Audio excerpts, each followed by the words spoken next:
ये कहानी शुरू होती है 31 दिसंबर की सुबह से। यूनाइटेड स्टेट्स के एक बड़े से शहर में चार दोस्त एक कैफ़े में बैठे हुए थे। बाहर स्नोफॉल हो रही थी और लोग न्यू ईयर के पोस्टर्स लगा रहे थे और पूरे शहर लाइट्स से भरा हुआ था। चार दोस्त आरव, ग्रुप का लीडर और प्लानर, रोहन फनी और बिना किसी डर के कुछ भी बोलने वाला, कबीर वाइट, हर चीज़ ऑब्जर्व करता, नेहा सेंसिटिव और छोटी छोटी बातें नोटिस करती थी। सब लोग न्यू ईयर ईव के लिए बहुत ही ज़्यादा बोर थे। हर साल वही क्लब्स, वही क्राउड, वही नॉइस। तब आरव ने फ़ोन निकाला अपना और बोला, गाइस इस साल कुछ अलग करते हैं। उसने अपना फ़ोन स्क्रीन सबको दिखाया। एक ओल्ड फार्म हाउस की फ़ोटोज़ थी। फार्म हाउस स्नो से पूरा कवर्ड था, बिल्कुल मूवीज़ जैसा। सिटी से बहुत दूर, जंगल खाली और फील्ड्स के बीच, मतलब जंगल की खाली फील्ड्स के बीच। रोहन एक्साइटेड हो गया, ब्रो ये तो हॉरर मूवीज़ वाली जगह लग रही है, परफेक्ट। यहाँ थोड़ा हेजिटेट करती हुई बोली, ये जगह थोड़ी लोनली नहीं लग रही? आरव कॉन्फिडेंट था, लोनली ही तो चाहिए, कोई डिस्टर्ब नहीं करेगा हम लोग को। बुकिंग हो चुकी थी। ओनर ने सिर्फ एक ईमेल पे बात की थी, नो वीडियोस नो कॉल्स। बस एक लाइन लिखी थी ईमेल के लास्ट में, फार्म हाउस को एज इट इज़ छोड़ना, मतलब जैसा है वैसा ही छोड़ना। यहाँ को वो लाइन थोड़ी अजीब लगी पर उसने कुछ कहा नहीं। शाम को उनकी फ़्लाइट थी। एयरपोर्ट पर भी नेहा को अजीब सा फील हो रहा था। जब उनका बोर्डिंग पास स्कैन हुआ, मशीन एक सेकंड के लिए बंद कर गई, बीप कर गई और रुक गई। स्टाफ ने दोबारा स्कैन किया, सिस्टम ग्लिच कहकर छोड़ दिया। कबीर ने धीरे से नेहा का हाथ पकड़ा और कहा कान के पास आकर, तुम भी वही नोटिस कर रही हो? आज सब थोड़ा सा ऑफ लग रहा है। नेहा ने सिर हिला दिया। फ्लाइट के अंदर सब कुछ नॉर्मल था, पर जैसे ही प्लेन क्लाउड्स के ऊपर गया, विंडो के बाहर एक लाइटनिंग चमकी। एक लाउड थंडर था। नेहा ने विंडो से देखा। उसे लगा जैसे क्लाउड्स के बीच कोई चेहरा था। वो बिना मतलब वो ब्लिंक नहीं कर पाई और वो चेहरा गायब हो गया।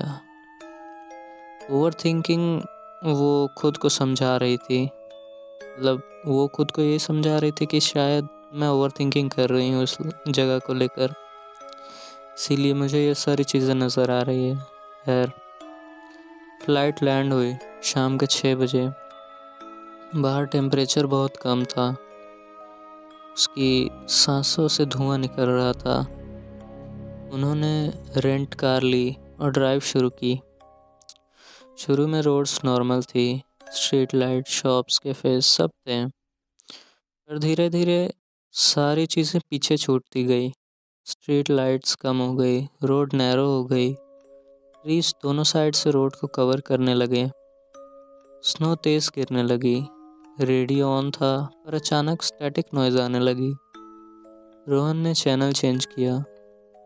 एक चैनल पर सिर्फ एक ही लाइन रिपीट हो रही थी, don't celebrate here, don't celebrate here. Kabir ने रेडियो बंद कर दिया। ये सब कोइंसिडेंस नहीं लग रहा है। आरव ने गुस्सा होकर बोला, गाइस प्लीज़ ड्रामा बंद करो। तभी रोड के साइड में एक पुराना साइन बोर्ड दिखाई दिया, वुडन का बना हुआ, ऑलमोस्ट मिट्टी से पूरा ढका था। उस पर कुछ लिखा था कि टर्न बैक बिफोर मिडनाइट, मतलब आधी रात से पहले मुड़ जाओ यहाँ से। नेहा का दिल ज़ोर से धड़कने लगा। मिडनाइट क्यों लिखा है? आरव ने स्ट्रीट लाइट्स पकड़ ली, मतलब स्टीयरिंग टाइट पकड़ ली। पुरानी जगह है, लोग बकवास कर लिखते देते हैं, उसने कहा। शायद आरव को भी कुछ पता था इस जगह के बारे में। लेकिन वो उन सभी को बताना नहीं चाहता हो शायद। कार अब आगे बढ़ गई, पर साइन बोर्ड के पास से गुजरते वक्त कबीर ने मिरर देखा। उसे लगा जैसे साइन बोर्ड के पीछे कोई खड़ा था, वाइट ड्रेस में। फाइनली रात के 8 बजे फार्म हाउस दिख गया। बहुत बड़ा structure, wooden walls, broken fences और आसपास बिल्कुल खामोशी। कोई इंसेक्ट्स की आवाज़ नहीं, कोई बर्ड्स की आवाज़ नहीं, सिर्फ हवा। गेट खुलते वक्त बहुत तेज़ की आवाज़ हुई, चर करके, जैसे किसी पुरानी लकड़ी के दरवाजे को खोलते वक्त वैसे ही आवाज़, जैसे कोई चीख रहा हो। बहुत अजीब सी नॉइज़ थी वो। अंदर जाते ही नेहा को ठंड लगने लगी, जबकि हीटर पहले से ऑन था। लिविंग रूम में पुराना सोफ़ा रखा हुआ था, फायरप्लेस था और वॉल्स पर ओल्ड फैमिली फ़ोटोज़ थी। नेहा ने एक फ़ोटो के पास रुक गई। फ़ोटो में एक छोटी लड़की थी, वाइट ड्रेस में, न्यू ईयर बैलून्स के साथ। उसकी आंखें कैमरे से जगह नहीं थी, मतलब वो सीधा नेहा की तरफ देख रही थी। उसे ऐसा लग रहा था। गाइस ये फ़ोटो देखो। जब वहाँ पे सब आए, फ़ोटो नॉर्मल लग रही थी, लड़की स्माइल कर रही थी। नेहा कंफ्यूज हो गई। क्या मतलब ये गलत दिख रहा है, ये कुछ और था पहले। उसके बाद सारे लोग वहाँ से निकल गए। रात के 9 बज रहे थे। रोहन और आरव किचन में ड्रिंक्स रेडी कर रहे थे। कबीर फ़ोन पर नेटवर्क चेक कर रहा था। नेहा विंडो के पास खड़ी थी। बाहर स्नो गिर रही थी। अभी स्नो के बीच फार्म हाउस से थोड़ी दूर एक लड़की खड़ी थी, बिल्कुल स्टिल, वाइट ड्रेस, बाल चेहरे पर गिरे हुए। उसकी बॉडी थोड़ी टेढ़ी थी, जैसे नॉर्मल इंसान की नहीं होती। नेहा की आवाज़ निकल ही नहीं पाई। उस लड़की ने धीरे धीरे अपना चेहरा ऊपर उठाया, आंखें बिल्कुल काली। नेहा जोर से चिल्लाई, बाहर कोई है? सब भाग कर आए, पर वहाँ कोई नहीं था, सिर्फ स्नो और बर्फ़ के नंगे पैरों के निशान थे बर्फ़ पर, जो फार्म हाउस के अंदर की तरफ ही जा रहे थे। तभी कबीर ने एक बात नोटिस की। उससे नाखूनों के पास, मतलब जो निशानों के पास थे, बर्फ़ पिघली हुई थी, जैसे वहाँ किसी का जला हुआ जिस्म खड़ा था, जैसे पैरों पे आग लगा के बर्फ़ पे ऊपर कोई चल रहा हो, उसी तरह से। और इसी के साथ फार्म हाउस का मेन डोर अपने आप बंद हो गया। रात अभी शुरू हुई थी और न्यू ईयर आने में अभी काफ़ी वक्त बाकी था। मेन डोर बंद होने की आवाज़ इतनी तेज़ थी कि सब एक सेकंड के लिए फ्रीज हो गए। नेहा का पूरा शरीर कांप रहा था। आरव, डोर लॉक हो गया है। आरव ने हैंडल जोर से घुमाया, लॉक अंदर से जम चुका था। रोहन ने विंडोज़ ट्राई की, सारी विंडोज़ सील थी, जैसे किसी ने बाहर से वेल्ड कर दिया हो। कबीर धीरे से बोला, गाइस यहाँ कुछ गलत है, बहुत गलत। टेम्परेचर गिरने लगा। हीटर अब भी ऑन था, पर हवा और ठंडी होती जा रही थी। उनकी सांसें अब क्लियर दिखाई दे रही थी। फायरप्लेस अचानक बुझ गया और लाइट्स एक एक कर डिम होने लगी। नेहा ने अपना कान कवर कर लिया। उसे लगा जैसे कोई स्लो स्लो रो रहा हो। आवाज़ वॉल्स के अंदर से आ रही थी। रोहन ने चिल्ला के बोला, कौन है वहाँ? मजाक बंद करो। जवाब में सिर्फ एक धीमी आवाज़ आई, मुझे भी पार्टी करनी थी। सबका खून जम गया। वो लड़की फिर दिखाई दी, स्टेयरकेस के पास अंधेरे के बीच।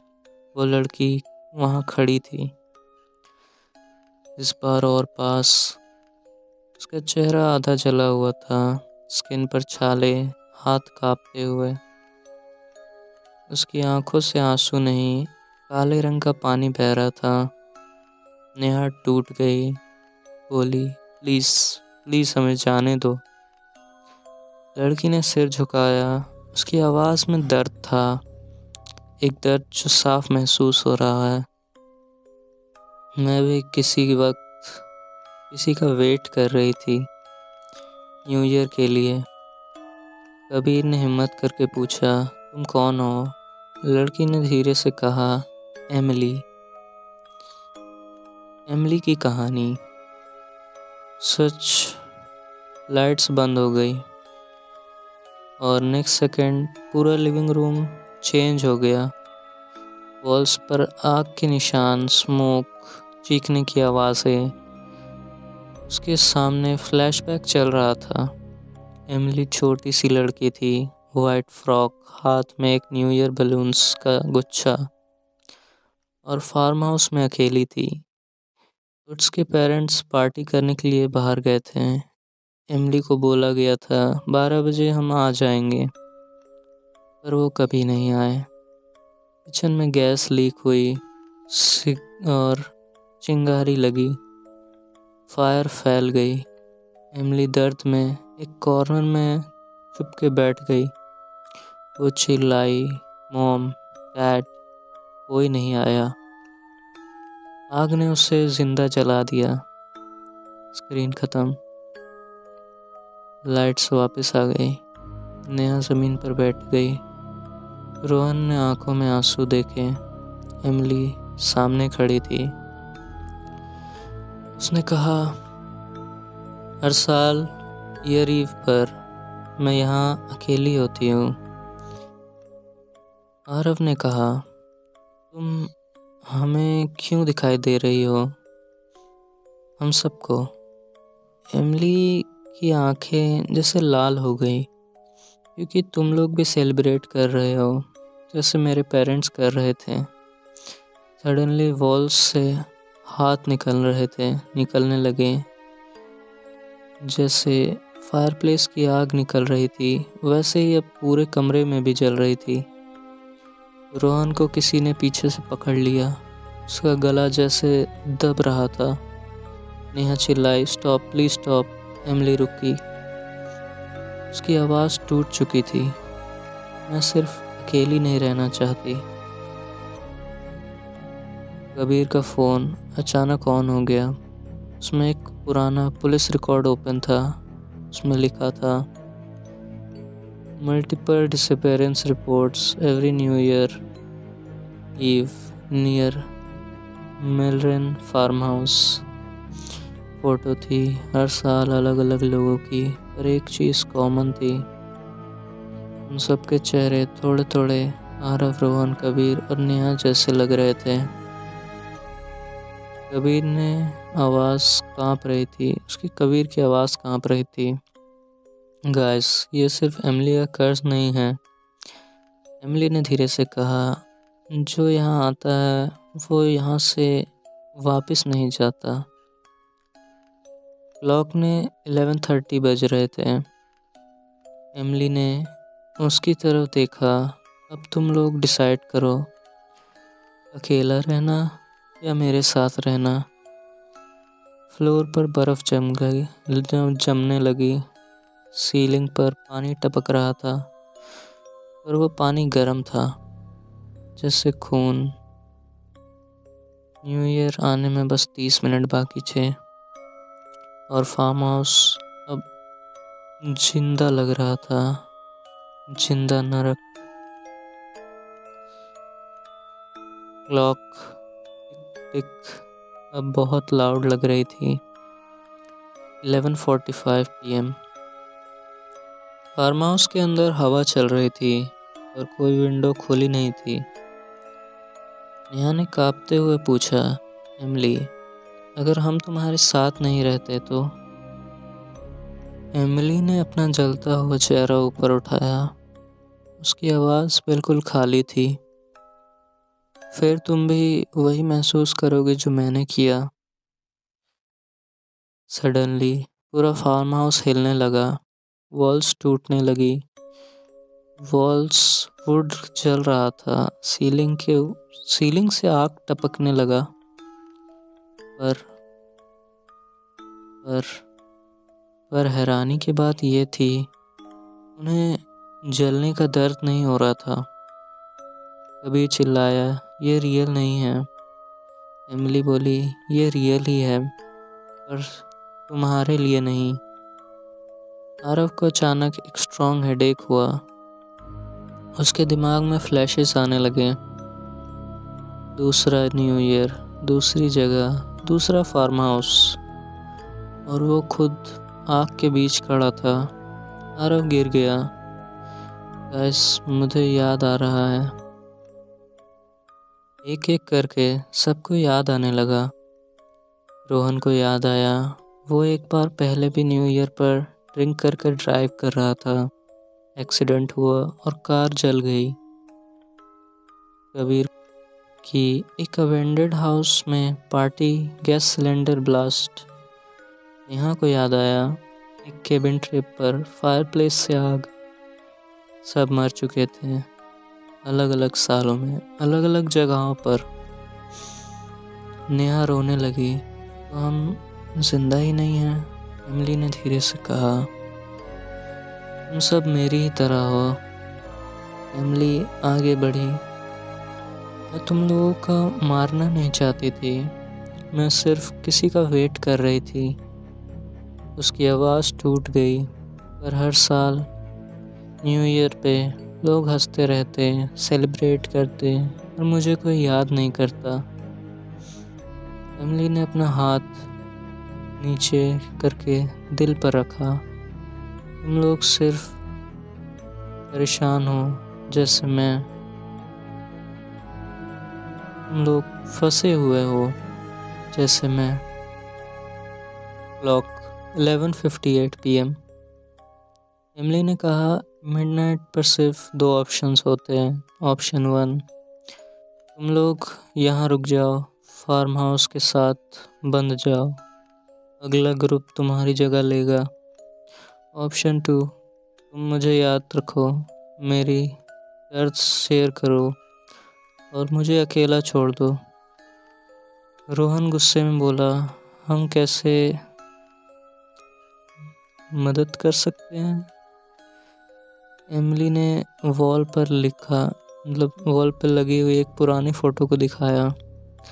उसमें एमिली अकेली खड़ी थी, कोई पेरेंट्स नहीं, कोई गेस्ट नहीं। बस एक चीज़ चाहिए, कोई मुझे याद रखे।